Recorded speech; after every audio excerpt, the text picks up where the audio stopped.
Well, it's good to have you back on Global Morning. This discussion segment, we apologize for the earlier technical glitches there where we had, and you couldn't really hear me. I felt really bad about that. But we're here, we're back, and it's Global Morning. Like I said, today's supposed to be a day to put a smile on your face, and we're looking at basically Super Eagles' great glory and the Egypt test, how Nigerian Super Eagles have once again reminded Africa and the world why they remain a football powerhouse against all odds, tactical scrutiny, and enormous pressure.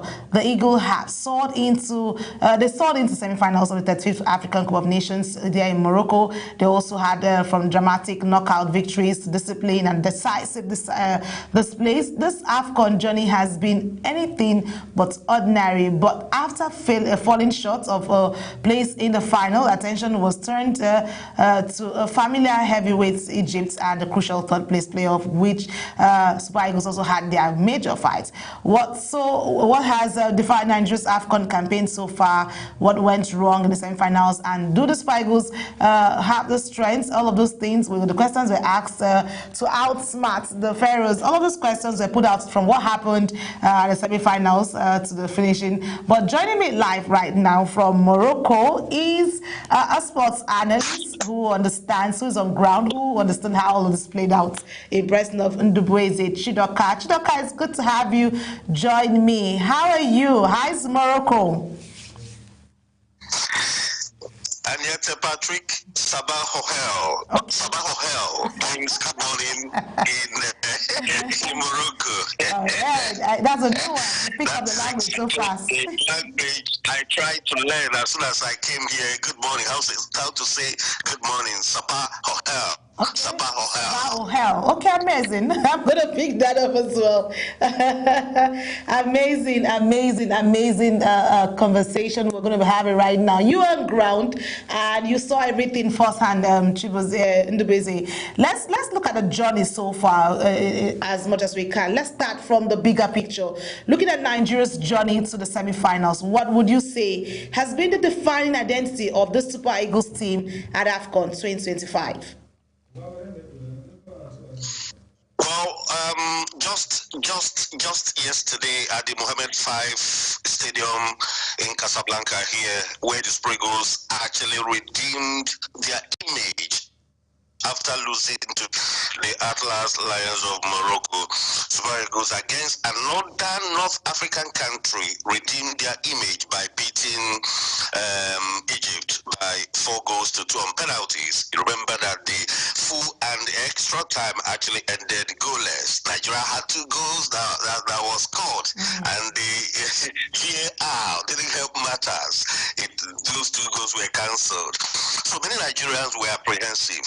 And when I asked a colleague of mine sitting beside me, right inside the Mohammed V Stadium, Casablanca, he said, no, why he's apprehensive is that if we go back to Nigeria without a silverware, without winning something, it's not going to be a good story for Nigeria and Nigerians. And at the end of the day, it was courtesy of penalty that we didn't get to the final.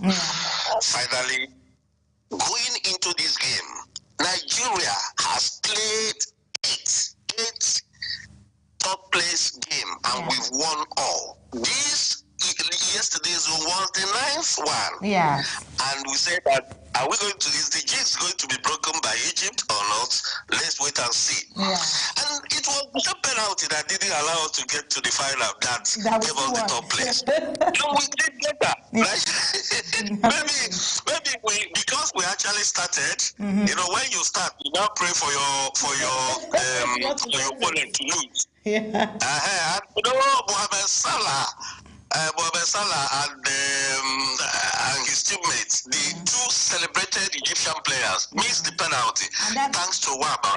that thanks to amazing Wabali that finally emerged as the most valuable player of that MVP of that game. We are happy. Nigerians are happy. The players are happy. Even the NFF officials are happy. Even the journalists themselves are also happy. At least we are going back with something. Last tournament in Cote d'Ivoire, it was the final that that we got to the final by whiskers. We lost that.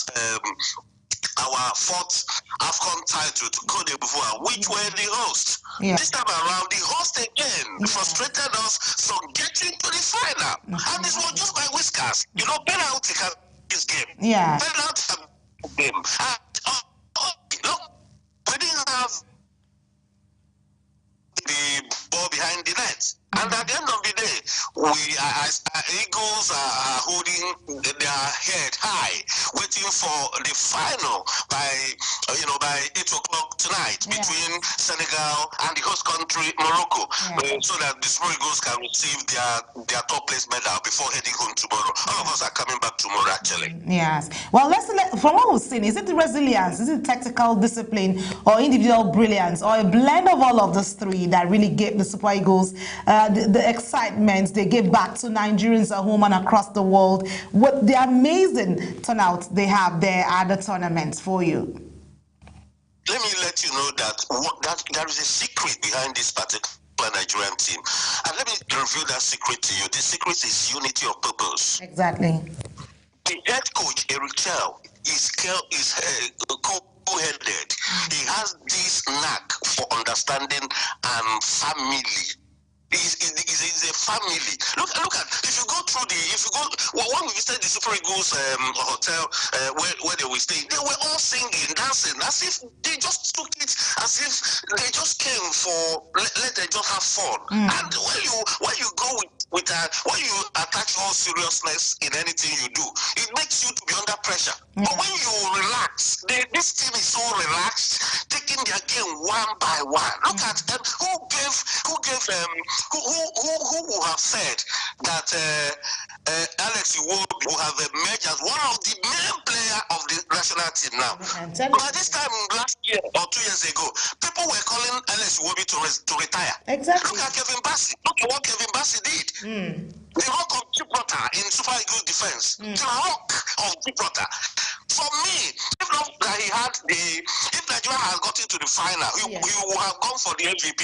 Remember, it was the former captain of the Super Eagles that was the MVP, most valuable player of the tournament, Cote d'Ivoire. Ekong. Yeah. This time around, you have been another defender. I always have interest.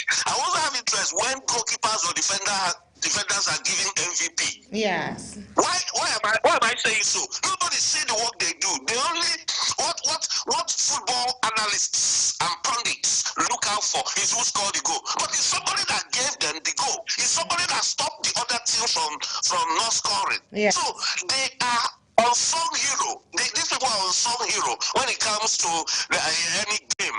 And when they are voted MVP, I'm so happy. Look at Wabara yesterday. He was so excited. He said that this trophy I'm receiving today, this MVP, most valuable player receiving today, is not for me alone. It's for his teammates and Nigeria. Exactly. Passion and understanding.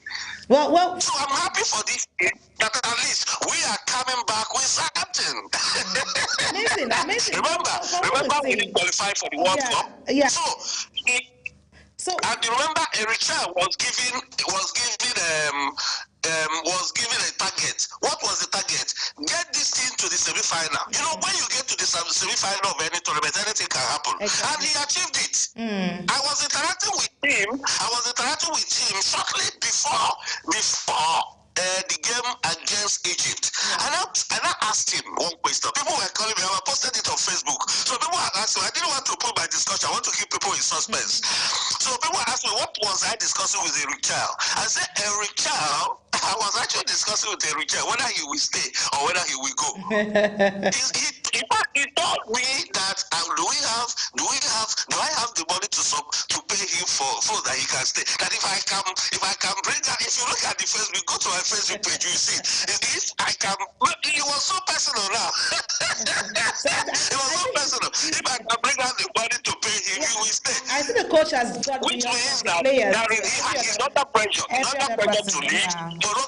Morocco is looking for him. Morocco is looking for him. Yes, sorry. Tunisia. Yes. Tunisia is looking for him seriously. Yeah. They are ready to have a Richel. So Nigeria. He has built a team that I know if he remains the Super Eagles coach in next year. Do you understand what I'm saying? Yes.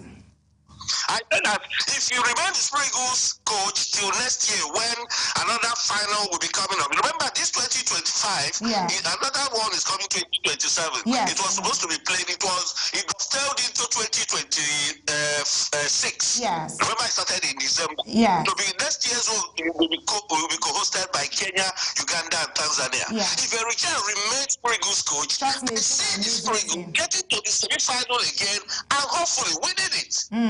True, very true. What he has done with the team. Well. On the basis, let's say this: many observers have praised the Eagles' defensive solidity, but questioned their attacking consistency. From your technical analysis on the ground, how balanced has this team truly been from what Richel has done with them, and what you're clamoring for him to do with the team going into Afcon, other Afcons, if he stays with the team? Well, I'm not a coach, but I would say that the Super Eagles defense is solid. We met before we played the host country, the Afcon Lions of Morocco. It was a team. The analysis is that a team that is attacking minded, that has the highest goals scored in this competition. Then it was 12 goals. When we are coming into the game, we were to meet a solid defense that just conceded only one goal in the competition. That's about Morocco. Yeah. Now, Eagles defense is solid. Yes, I believe that. Two players, Kevin Bassey and this top player. What's his name again? The central defender. They made the Eagles. Yes, they made the Eagles solid. Okay. And number two, Samuel. Okay. And look at Bruno. Yeah. Bruno, this four line. Yeah. Two outside left, outside right, two central defenders. They are top notch. They are solid. Yeah. they are just solid. You can imagine by the time this guy that played in the qualifier is added to this team, that his name, his name actually, the time Frederick. Yeah. You can imagine Frederick is added to this team. The very unpenetrated for a lose defense. But the attack, no problem is what we have in our back is understand and teamwork. Look at the little teamwork between Simen, Lukman, and the Afcon. Yeah. It was fantastic. People used to criticize us. I'm not one of those that criticize Osimhen. Osimhen is so passionate for this country to deliver. If I am regretting our inability to participate in the World Cup, I'm feeling for Osimhen. What a talent. Look at Lukman. What a talent. They will be saying the World Cup. Okay, this guy is so passionate that if he doesn't get what he wants, if he doesn't score, he gets angry. Okay, so a lot of Nigerians have questions. I see him as Diego Maradona of Nigeria. Yeah, I see that. Diego show that. He really to do that. Even when he never watched that team, he was to coach. Let it be in his record that he coached Argentina. In Brazil, they lost. I can feel all of that playing out for this. But this triumph. Let's look at the third place for Super Eagles. This triumph marks Nigeria's 9th bronze medal in the history of Africa's Premier Football Tournament. Now, to speak about all of that thing, do you think the loss during the semi-finals affected them? Although we saw a strong pushback, what was it for Nigeria for that? And then where do you see Nigeria in terms of good intense battle going going forward and other Afcon tournaments which will come up for Nigeria? And that's quickly because of our time. There is hope for Nigeria, I must say. There is hope. The next Afcon in Kenya, Tanzania, and Uganda, I see Nigeria getting it better. People remember that by that time, the likes of some players in the team, even the captain Ndidi is almost getting old, and I don't see them playing a pivotal role that time, but they will still be in the team to give the younger ones the power that they need. And I would say that the Eagles is work in progress, because I still believe there is hope for this team. There is hope for Nigeria. There is hope for the Super Eagles. And what is lacking in our national team is a coach that can bring out the best in these players. If we need a coach that can bring the best in these players, I see Nigeria winning the World Cup. Look at Morocco. Who gave Morocco last time during the World Cup? Who gave Morocco any chance in Qatar? Nobody gave the chance to give. Well, I'm looking at your. Cameroon. I'm looking at your clip right now. Yes, I'm looking at your clip right now on the screen, and I'm seeing where the Moroccans won Nigeria at that semi-final, or that particular, before we got into the third place position to play for. I see the excitement. I see you were struggling at some point to make your statement. Look at the red background all over the place. What was it like with the Moroccans when they played this match? How was the feeling like for Nigerians when we lost at that point? If you were at the stadium there, at the Prince Moulay Abdullah Stadium, almost 80,000 capacity, you will be so intimidated. As early as the match actually started by 9 o'clock. Let me tell you, as early as 2 o'clock that we were there, you are talking of almost 7 hours or 8 hours before the kickoff of this game. The stadium was almost half full, almost 30,000 spectators. People were looking for tickets to buy. They can see. I mean Moroccans. They are so passionate for their country. Last time they won this is 50 years ago, 1976. It's 50 years. So they are so eager to win the silverware on the continent. All right. They want to wear it. Look at their facilities, top notch. They are ready for even 2030 World Cup as of now. But we travel to how many cities in Tangier? Travel to Fez, travel to so many places. No single pothole. We didn't see any single pothole on the road. Okay, I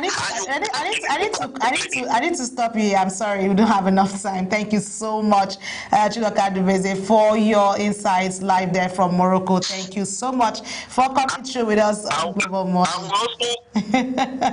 I need to let you go, please. So that's the much we can actually take. I'm really out of time. My MCR director is on my neck.